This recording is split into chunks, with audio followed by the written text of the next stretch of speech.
this is Sonia from My Happy Space. Welcome back at my channel.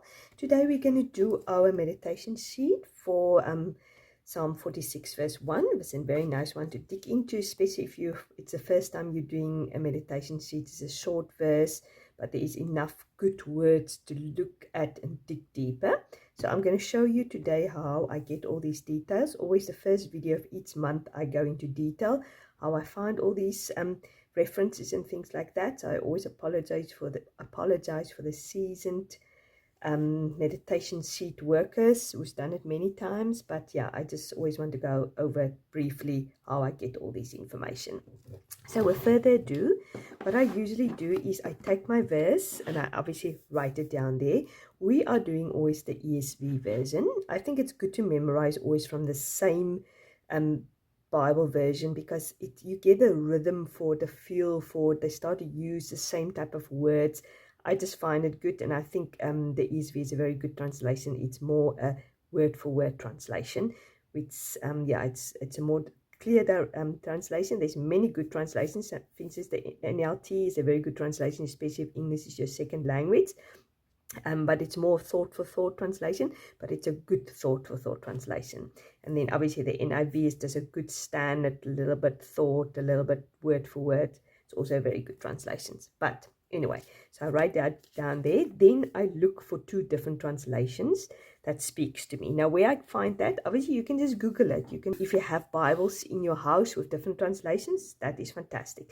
So I open my Bible hub. So I just want to go back to it. This is the icon for the Bible hub, this little book that lays open. You can download many apps. I just use the Bible hub.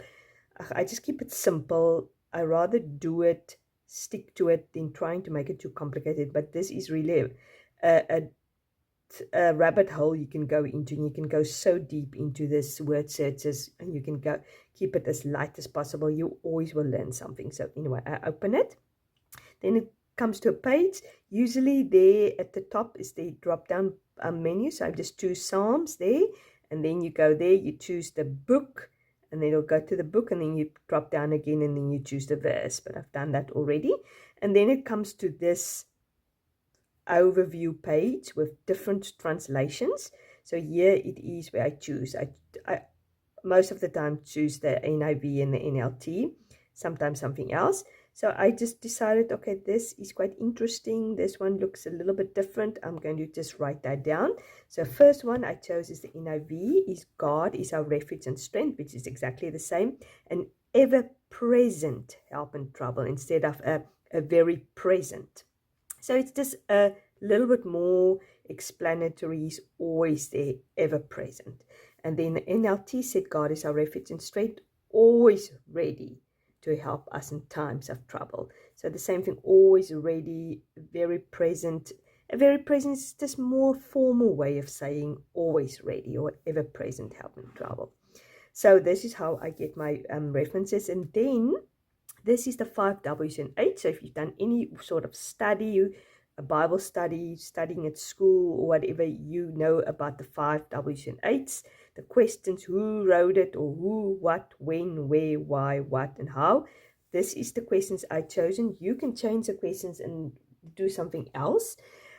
So I usually have a little book which I use to get all my details now, but I can't find it now. But it's a little book which actually, it's an overview of the Bible and all these answers being given to you. But yet again, you can actually look at the text. The text gave us actually quite a lot of clues this time of who it's written and who wrote it and for who it is.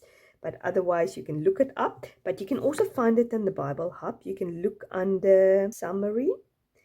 That gives you sometimes a little bit more instructions, sort of what it is about. You can go to time, TIM, that gives you the timeline. Like for instance, I found here Psalm 46 to 48 is written 700 BC. Obviously, Korah, Psalm of Refuge.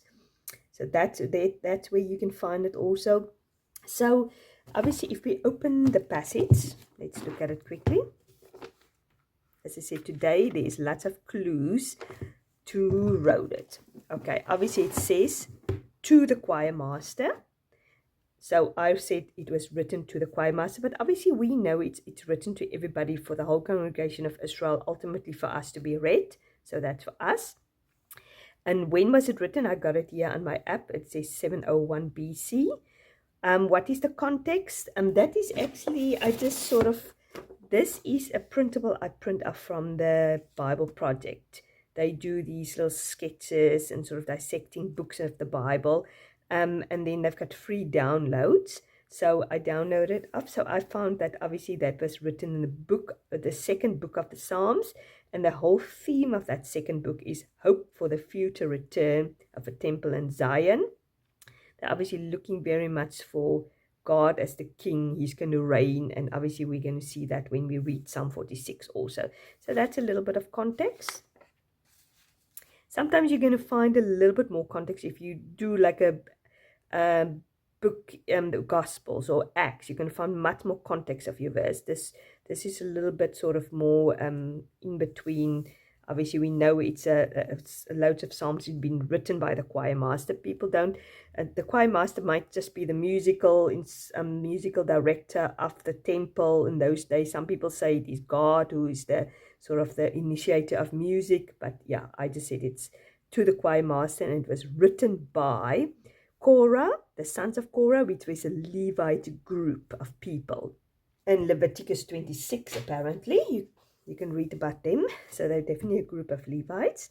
And then obviously, why was it written? It is a reminder for us that God is our refuge. He's unchangeable. He's not movable. And yeah, we can read about that now in the Psalm.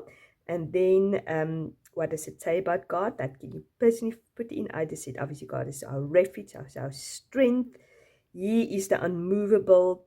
He's not like the mountains that tremble and things like that. He is the constant one we can trust in times of trouble. And how should it change my life? Obviously, you can write that in yourself after you dug a little deeper into this.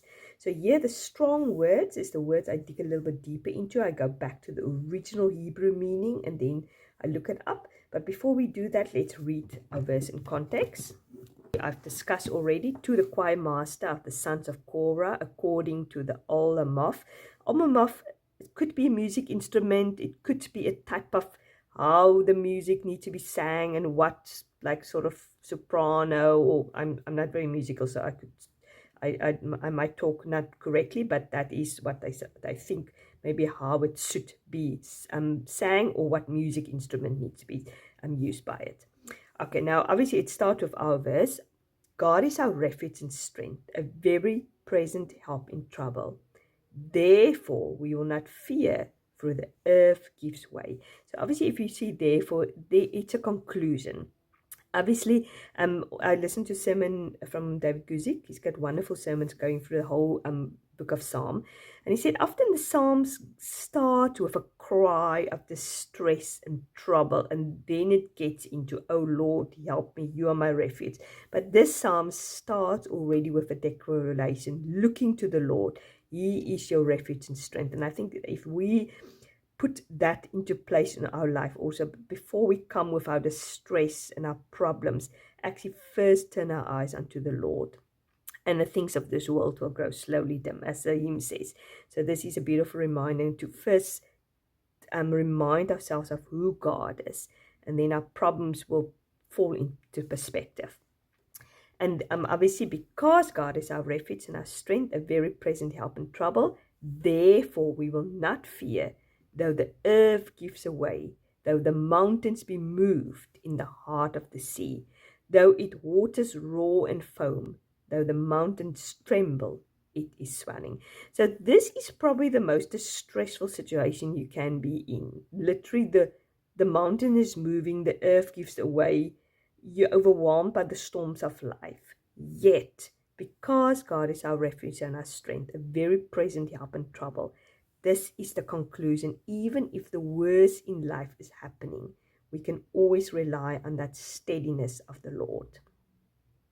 And the contrast is here is, though the mountains be moved, God is in the midst of her, she shall not move. So the contrast between these. Yes, the world is moving, our circumstances is moving, everything I built our life and foundation of is moving, but God is the steady, the refuge, the fortress. Interesting. Some translates refuge and fortress, which we're going to read later, as the same, but there is a slight difference. Obviously, refuge is a shelter, a safe place, and a fortress is a high place, an unreachable place, which cannot be reached. So this, or a stronghold. So that is what the Lord is. But we're going to look as we go through them for the month. We're going to look at those different verses also. So there is the contrast between this absolutely stormy rivers, a stormy sea that is overwhelming you. Now the contrast is there's a river whose streams make glad the city of God. They're talking about Jerusalem. As I said, they're looking to Jerusalem, that it will be this place of safety and place of restoration again. The holy inhabitants of the Most High. God is in the midst of her, talking about the holy city, and she shall not be moved. And when we look at the stream, this water going through Jerusalem, we know there's no natural river in Jerusalem, but he's looking already ahead to the heavenly Jerusalem, because we read in Revelation 21 and Ezekiel 47 about this river that's going to come out of Jerusalem, out of Zion, out of the heavenly Jerusalem. So this is his hope, and his faith is so great that he's already looking at that heavenly, what could be. And I think that's also a lesson for us. When we pray, when we look, we pray as if God has already done it. Bring our request before him with thanks, with supplication and prayer, and with thanksgiving, already praising him for what he's going to do in the situation, however he's going to decide to sort the situation out, but thank him already that he's faithful and trust. So the contrast between that, the shaking and the moving, and he is in the midst of it. And we also read in Hebrew that he is our city. That's a city we need to look to, that city that never can be moved or shaken.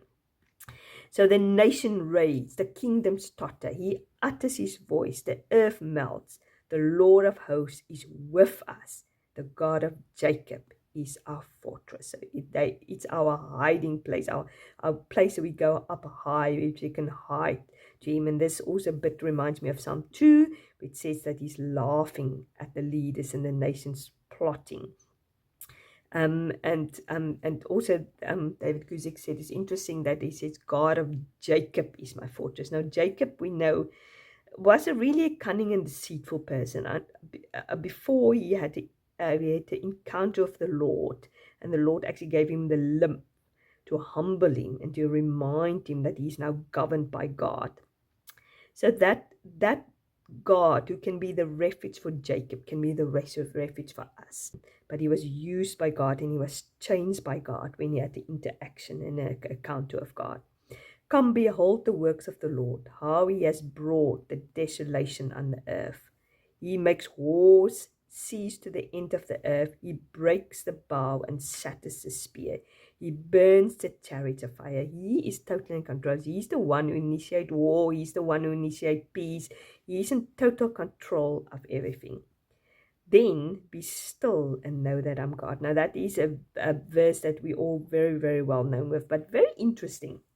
Often we take this verse for ourselves, and we can definitely take this verse for ourselves also. Yes, we are in the storms of life. We are overwhelmed by our situation. But just be still, become quiet, and still know that I'm God. But actually, God himself, he's not talking in the first person. He's actually talking to the previous people, these nations that roars and the plots and plan and the wars and the desolation and the war. He's almost saying to them, be still, quiet, be quiet now, because I am God. I'm the one in charge, not you guys. So it's almost a dual purpose. Yes, it's for those unbeliever who always have excuses, who never want to recognize God for He is, and be still. Stop sort of defeating me, or stop fighting me. Just be still and surrender to me. Now, this is definitely for us also in the midst of our circumstances. Just surrender. Give everything to Him. So I will be exalted among the nations, because that is, as I said, why He thinks it's talking more to the nations. You can fight, you can try to be in charge, you can try to plot, but I will be exalted in the nations. I will be exalted in the earth. The Lord of hosts is with us. Now that's a repetition of this verse. The God of Jacob is our fortress. So that's the conclusion. Yes, surrender, be quiet, just know I'm in charge. I will actually eventually be exalted. Same for our lives when we're in the midst of the storms of life. That we can trust God. He is our refuge and strength, and a very present help in trouble. So it's a beautiful, beautiful psalm. So as I said, the strong words. So let me show you where I get the strong words. So when you have your psalm open, it's going to go to parallel again. There's some bars there, so you can go to the Strongs or the lexicon. I just always go to the lexicon because it's underneath each other. I just like the way it looks. So then this box gets open, and then the word is there, and then you see there's a blue little number, then you press on that number. So for instance, the first one we're going to look at, I just look and see what looks interesting. So I went into God. I always want to know which word or name of God they're talking about. Then it says 430, which is Elohim. And then it gives you a definition, the divine being, exceedingly God, judge, great shrine. It gives you places where it was used, like for instance, we know it was used in the beginning when God created. So it's original, the divine, the powerful God. So the good thing about that is that we know that it's not any God that is our refuge. It is divine, the powerful, the true God. He is our refuge. So we can really trust Him, because we can only trust and feel comfortable, comforted, if we know who the person is that's going to give us refuge. So as I said, here is cross references, and then you can see how it's been used in different ways. As I said, you can dig as deep as you want, go and look up all these verses. But as I said, I try to keep it simple. So that is where I get my Strongs. And then obviously you go back, depends on how your device is, and then I go into the next one, refuge, strength, and that is how I find it. So the next one is, I looked at it, obviously is refuge, our sort of main word. It's shelter from rain and storms. So it's a hiding place, a safe place. And the root word is station. And the root word, how I get the root word, is when you look at refuge, it says origin, or the root word is jasas. So I go on that, and then it gives me a little bit more information. So that is what it means. So that's hiding place, that's shelter. Then I looked at strength. Strength is might, fortress, power, stronghold. So it's the same word maybe as, reminds me of very much of fortress. So it's the same principle. And the root word is azaz. It means to be strong. God is strong. He is strong. He's our might, our fortress, our stronghold. He is everything we need in the midst of the storms. A very present help in trouble. It's like muchness, force, abundantly, especially strong, diligently, surely, very well. So he's all these things. We can trust him. He's diligently, he's strong, he's surely going to help us. Very well, muchness, like abundantly. He's not shy. He will always help us. He will never leave and forsake us, as it says in Hebrews. So we can know he will help us. We will not be excluded from difficulties, but while we walk through the valley of the shadow of death, he will be with us. His staff will protect us. That is what we can hold onto. He will be in the midst of it, that unmovable rock in the midst of where we are, or where He put us at that moment of time. Help. The help is very interesting. It is support, helper, assistant. And actually, I was listening the other day to a sermon about Genesis, and he was talking about the woman that was made for the husband and as a help. And he said it's the same word, the root word, as then he mentioned Psalm 46 verse 1. So a very present help. So God will assist us. He will come alongside us. He will support us. That's what He will do. And the root word is Ezer. And it's interesting. The servant that helped Jacob find a wife is called Eliezer, which is the root word for helper. So that's just coming alongside, assistant, and that's also sort of the role of the Holy Spirit to come alongside, assist us, help us. Yeah, and that was quite interesting. And then I look at the trouble, which is distress, affliction. Root word is desire, which is anguish. So when we go through it, God will be there. That is the thing we can hold on to, that He will help us. He will give us what we need at that moment of time. And then I look at cross-references. So when you look at cross-references, when you go to your parallel version again, here when you scroll down, you will find cross-references for each word. Like for instance, it's like, so refuge is Psalm 46 verse 7 and 11. We've done that already. The Lord is a host with us. The God of Jacob is our refuge.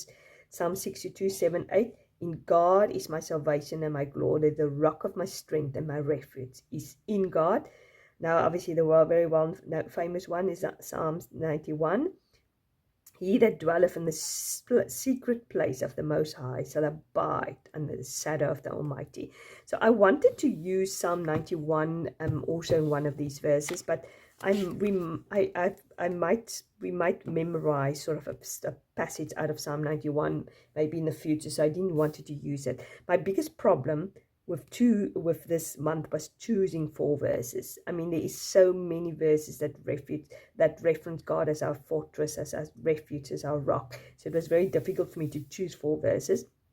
But I just prayed about it, and I just settled on these 4 verses. Whatever verses we chose would have been fantastic. So that was my biggest problem.